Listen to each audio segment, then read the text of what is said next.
নমস্কাৰ আজি 6 মে অসমৰ লগতে ভাৰতৰ বিভিন্ন প্ৰান্তৰ পৰা ৰাতিপুৱাৰ কেইবাটাও খবৰ আহি পৰিছে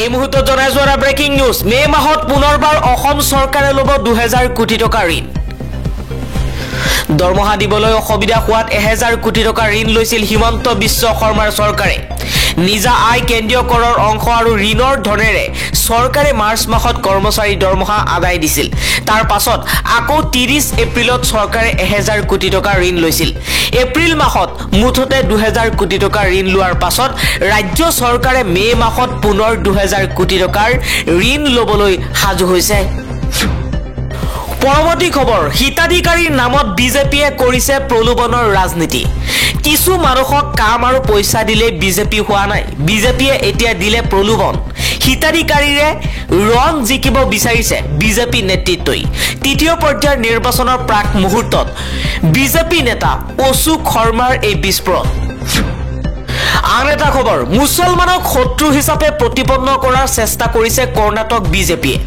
অনলাইন ভিডিঅ'ৰ মাধ্যমেৰে সাম্প্ৰদায়িক বিষবাস্প বিয়পাইছিল কৰ্ণাটক বিজেপিয়ে পৰৱৰ্তী খবৰ আৰএছএছে 400 পাৰ হোৱাৰ পাছতেই দেশত বিজেপিয়ে সংবিধানখন সলনি কৰিব বুলি ঘোষণা কৰিছে আৰএছএছৰ বিৰুদ্ধে সৰব হৈ এই মন্তব্য কৰিছে এআইএমৰ নেতা আসাদুদ্দিন ওৱেইছিয়ে কৈছে লিখি লওক যদি বিজেপিয়ে 2024 চনৰ লোকসভা নিৰ্বাচনত 400তকৈ অধিক আসন লাভ কৰে তেতিয়া হলে আমাৰ ভাৰতৰ সংবিধানখন বিপদত পৰিব দেশৰ গণতন্ত্ৰক শেষ কৰা হ'ব আৰু আৰএছএছ আৰু বিজেপিয়ে নিজৰ মতেই সংবিধানখন সলনি কৰিব আৰু ভাৰতবৰ্ষক হিন্দু ৰাষ্ট্ৰ হিচাপে গঢ়ি তুলিব ধৰ্ম নিৰপেক্ষতাৰ ছবিখন উঠাই দি হিন্দুত্বৰ ছবিখন বহাই দিব বিজেপিয়ে ভাৰতবৰ্ষত সকলো জাতি ধৰ্মৰ মানুহে একেলগতে মিলি জুলি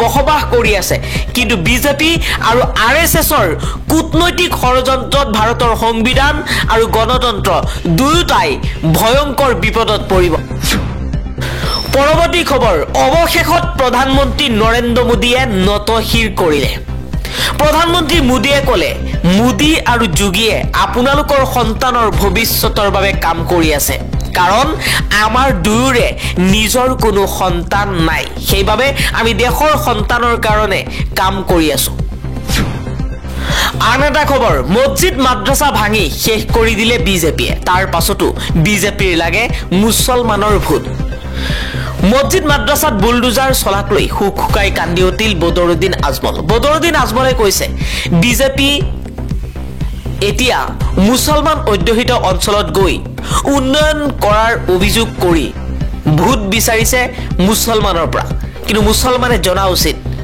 বিজেপিয়ে কেইদিনমান পূৰ্বে মছজিদ মাদ্ৰাছা আৰু বহু ঠাইৰ পৰা হাজাৰ হাজাৰ মানুহক উচ্ছেদ কৰিছিল আন এটা খবৰ ৰাহুল গান্ধী হৈছে ব্ৰিটিছ নাগৰিক নিৰ্বাচন আয়োগক অভিযোগ দাখিল মনোনয়ন বাতিলৰ দাবীও জনাইছে কংগ্ৰেছ নেতা ৰাহুল গান্ধীৰ নাগৰিকত্ব সন্দৰ্ভত এক বাতৰিয়ে দেশজুৰি চৰ্চা লাভ কৰিছে নাগৰিকত্ব সন্দৰ্ভত অভিযোগকাৰীয়ে ৰাহুলৰ মনোনয়নৰ শীঘ্ৰে বাতিল কৰিবলৈ দাবী জনাইছে অনিৰুদ্ৰ প্ৰতাপ সিং নামৰ এজন ব্যক্তিয়ে ৰাহুল ভাৰতৰ নাগৰিক নহয় তেওঁ ব্ৰিটিছ নাগৰিক বুলি দাবী কৰি নিৰ্বাচন আয়োগৰ ওচৰত অভিযোগ দাখিল কৰিছে অভিযোগকাৰীৰ অধিবক্তা অশোক পাণ্ডেই সংবাদ সংস্থা ANIৰ আগত দাবী কৰি কৈছে 2006 চনত ৰাহুল গান্ধীয়ে নিজেই এবাৰ কৈছিল যে তেওঁ এজন ব্ৰিটিছ নাগৰিক তেওঁ কি ভিত্তিত আয়োগে তেওঁৰ মনোনয়ন গ্ৰহণ কৰিলে মনোনয়ন পত্ৰ শীঘ্ৰে বাতিল কৰিবলৈ দাবী জনাইছে পৰৱৰ্তী খবৰ প্ৰমোদ বড়োই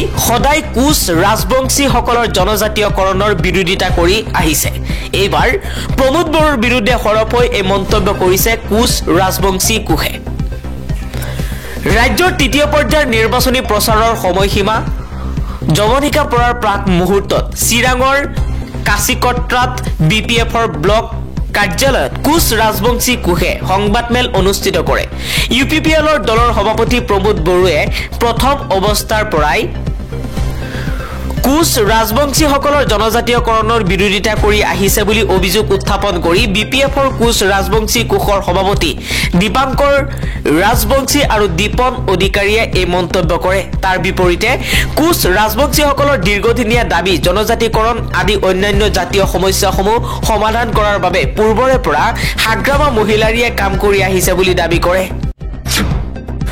পৰৱৰ্তী খবৰ, মল্ল যুঁজাৰু বজৰং পুনিয়াক নিলম্বন। ডপিং পৰীক্ষাৰ বাবে নমুনা নিদিয়াত নেশ্যনেল এণ্টি ডপিং এজেন্সিয়ে কৰিছে নিলম্বন। কোনো প্ৰতিযোগিতাত অংশগ্ৰহণ কৰিব নোৱাৰিব বজৰং পুনিয়াই। আন এটা খবৰ, তেলেগুৰ ঠাইত প্ৰাথমিক শিক্ষাত ইংৰাজী ভাষাৰ প্ৰচলন কৰিব বিচাৰিছে জগন মোহন ৰেড্ডী চৰকাৰে।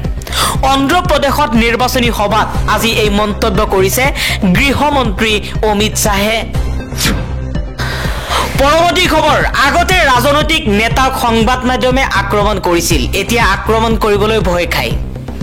গুজৰাটৰ বনাকান্তাত ন্যায় সংকল্প যাত্ৰাত এই অভিযোগ কৰিছে কংগ্ৰেছ নেত্ৰী প্ৰিয়ংকা গান্ধীয়ে। পৰৱৰ্তী খবৰ, নুপুৰ শৰ্মাকে ধৰি বহু কেইগৰাকী হিন্দুত্ববাদী কৰ্মীক হত্যাৰ ষড়যন্ত্ৰত গুজৰাটত গ্ৰেপ্তাৰ কৰা হৈছে এজন মৌলবীক। বিজেপি নেত্ৰী নুপুৰ শৰ্মাই পয়গম্বৰ হজৰত মুহাম্মদক লৈ এটা সাম্প্ৰদায়িক মন্তব্য কৰিছিল।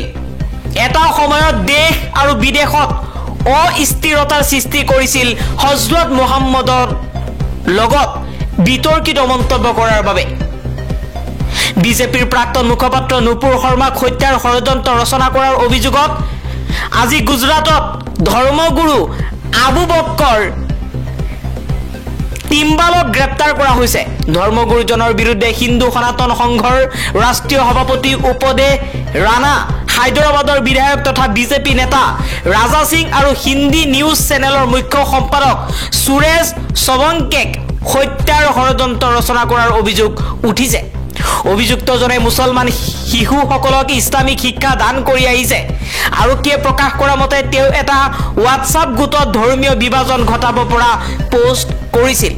অনুসন্ধানকাৰীসকলে কৈছে যে তেওঁলোকে টিমেলৰ মোবাইল ফোন পৰীক্ষা কৰি দেখিছে যে তেওঁ দুজন পাকিস্তানী আৰু নেপালী নাগৰিকৰ সৈতে সম্পৰ্ক ৰক্ষা কৰি চলিছিল। আৰক্ষীয়ে প্ৰকাশ কৰা মতে উপদেশ ৰাণা তুমলৰ প্ৰথম লক্ষ্য আছিল। পিছত আৰক্ষীয়ে প্ৰমাণ লাভ কৰে যে ধৰ্মগুৰুজনে নুপুৰ শৰ্মাকে ধৰি আৰু 3জন লোকক হত্যা কৰিব বিচাৰিছিল। 2022 চনত বিজেপিয়ে নুপুৰ শৰ্মাক তেওঁৰ মন্তব্যৰ বাবে 6 বছৰৰ বাবে নিলম্বন কৰাৰ সিদ্ধান্ত লৈছিল।